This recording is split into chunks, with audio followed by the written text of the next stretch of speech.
வணக்கம் தோழிகளே. இன்றைக்கி பார்த்திங்கன்னா, அந்த மகளிர் உரிமை தொகை அமௌண்ட் இன்ன வரையுமே வராமல் இருப்பாங்க இல்லையா? அவங்களுக்கு திரும்ப விண்ணப்பங்கள்லாம் பெறப்பட்டு இன்றைக்கி முதல் கட்ட சோதனையாக அவங்களோட அக்கௌண்ட்டில் ரூ. 1 வரவு வைக்கப்படும். ஃபஸ்ட்டு ஸ்டார்டிங்கில் இந்த ஸ்கீம் ஆரம்பிக்கும் போது எல்லாருக்குமே ஃபஸ்ட்டு அக்கௌண்ட்டில் ரூ. தான் க்ரெடிட் பண்ணாங்க. இந்த டைமும் அந்த விடுபட்டவங்களுக்கெல்லாம் திரும்ப அப்ளை பண்ண சொல்லியிருந்தாங்க. ஸோ அவங்களுக்கெல்லாம் இன்றைக்கி திரும்ப ரூ. அவங்கவுங்க அக்கௌண்ட்டில் க்ரெடிட் பண்ணுவாங்க. ரூ. அக்கௌண்ட்டில் ஏறிடுச்சுன்னா அவங்களுக்கு இனிமேல் ரெகுலராக அமௌண்ட் ஏறும்.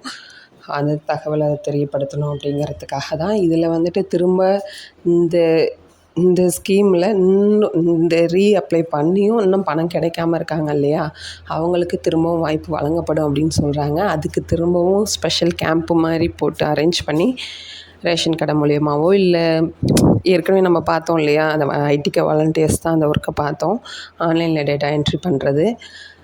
திரும்பவும் அது மாதிரியான ஒரு சான்சஸ் இருக்குது அப்படின்னு சொல்கிறாங்க. திரும்ப இந்த ரூ. 1000 பணம் கிடைக்காதவங்களுக்கெல்லாம் திரும்ப ரீஅப்ளை பண்ண சொன்னால் வாலண்டியர்ஸ் ஹெல்ப்புக்கு கூப்பிடலாம். அதாவது ஸ்பெஷல் கேம்ப் மாதிரி போட்டு திரும்ப ஏற்கனவே பண்ண மாதிரி பண்ணலாம் அப்படிங்கிற மாதிரி சொல்லியிருக்காங்க.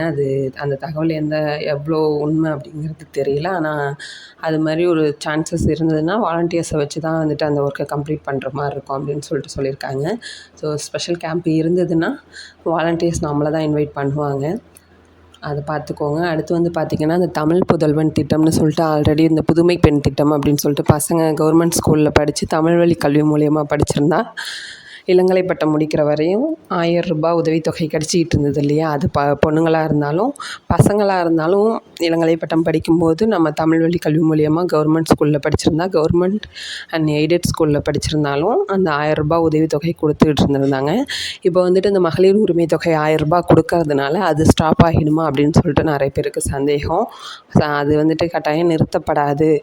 நிறுத்த மாட்டோம். கம்பல்சரி நீங்கள் ஒரு குடும்பத்தில் மகளிர் உரிமை தொகை வாங்கிட்டு இருந்தாலும் ஒரு வீட்டில் பையன் பொண்ணு 2 பேருமே இருந்து டிகிரி அவங்க படிச்சுட்டு இருக்கிற பட்சத்தில் அந்த பொண்ணுக்கு கிடைக்க வேண்டிய ₹1000 அந்த உதவித்தொகையும், பையன் அவனும் தமிழ் வழி கல்வியில் போயிருந்தால் அவங்களுக்கு கிடைக்க வேண்டிய ₹1000 ப்ளஸ் மகளிர் உரிமை தொகை எல்லாமே ஒரு குடும்பத்துக்கு சராசரியாக ரூ. 3000 கிடைக்கும். அதில் எந்தவித மாற்றமும் இல்லை அப்படின்னு சொல்லியிருக்கிறாங்க. அப்புறம் பார்த்திங்கன்னா, இன்றைக்கி குரூப் 1 எக்ஸாம் எழுதுகிற எல்லாருமே ஆல்ரெடி எழுதிக்கிட்டு இருப்பாங்க. அவங்க எல்லாருக்குமே வாழ்த்துக்கள். நம்ம வாலண்டியர்ஸ் யாராவது எழுதிட்டு வந்தீங்கன்னா அதோடய எக்ஸ்பீரியன்ஸ் எப்படி இருக்குது அப்படின்னு கமெண்ட்டில் சொல்லுங்கள்.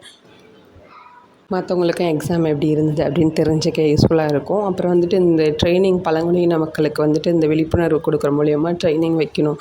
ட்ரைனிங் கொடுத்துட்டு இருந்தாங்க. ஒரு நாளைக்கு ₹350 சம்பளம் அப்படிங்கிற மாதிரி சொல்லியிருந்தாங்க. நம்மளோட வாலண்டியர்ஸ் தான் அவங்களுக்கு போய்ட்டு அந்த விழிப்புணர்வை கொடுக்கணும். அதாவது ஸ்கூல் போகாத பசங்களுக்கு கல்வியை பற்றிய விழிப்புணர்வை கொடுத்து அவங்கள பள்ளிக்கூடத்துக்கு அனுப்பணும் அப்படின்னு சொல்லியிருந்தாங்க. அதுக்கு உண்டான ட்ரைனிங் ஒரு செட் ஆஃப் ட்ரைனிங் முடிஞ்சிருச்சு. இன்னும் மீதி பேருக்கு ட்ரைனிங் இன்னும் ரன் பண்ணலை. இந்த தகவலெல்லாம் உங்கள் கூட பகிர்ந்துக்கணும்னு நினச்சேன். உங்களுக்கு அட்டெண்டன்ஸ் இன்னும் சரிவர அந்த நேம் லிஸ்ட் உட்காரலன்னா நான் சொன்ன மாதிரி அன்இன்ஸ்டால் பண்ணிவிட்டு யூசர் நேம் பாஸ்வேர்டு கரெக்டாக கொடுத்து பாருங்கள். கரெக்டாக திரும்ப நேம் லிஸ்ட் வந்துடும். அப்படியும் வரல, உங்களுக்கு இஷ்யூவாக இருக்குதுன்னா கண்டிப்பாக உங்களோட கோஆர்டினேட்டர்கிட்ட இன்ஃபார்ம் பண்ணி ஹெல்ப் கேளுங்க. அப்படியே அலட்சியமாக விட்டுறாதீங்க. ஏன்னா இப்போ அட்டெண்டன்ஸ் கம்பல்சரி பார்க்குறாங்க. அப்படிங்கும்போது நம்ம இஷ்யூவாக இருந்ததுன்னு சொன்னாலும் அவங்க எடுத்துக்க மாட்டாங்க. தகவலை உங்களோட கோஆர்டினேட்டர்கிட்ட தெரியப்படுத்திடுங்க. அப்படிங்கிற பட்சத்தில் நமக்கு யூஸ்ஃபுல்லாக இருக்கும். ஏன்னா கம்பல்சரி ஒரு மாதத்தில் இத்தனை நாள் அட்டெண்டன்ஸ் போட்டு இருக்கணும் அப்படின்னு ரொம்ப கவனமாக எடுத்து பார்க்குறாங்க. அதனால் உங்களுக்கு அப்படி எதுவும் இஷ்யூ அன்இன்ஸ்டால் பண்ணி உங்களுக்கு நேம் லிஸ்ட் உட்காரல அப்படிங்கிற பட்சத்தில் நீங்கள் உங்களோட கோஆர்டினேட்டர்கிட்ட இன்ஃபார்ம் பண்ணிவிடுங்க. ஓகே, இந்த வீடியோ பிடிச்சிருந்தா லைக் பண்ணுங்கள். உங்கள் ஃப்ரெண்ட்ஸ் அண்ட் ஃபேமிலியில் யாராவது ஐடிகே ஸ்கீம் சம்மந்தமாக இருந்தாங்கன்னா உங்களுக்கு ஷேர் பண்ணுங்கள். யூஸ்ஃபுல்லாக இருக்கும். நன்றி, வணக்கம்.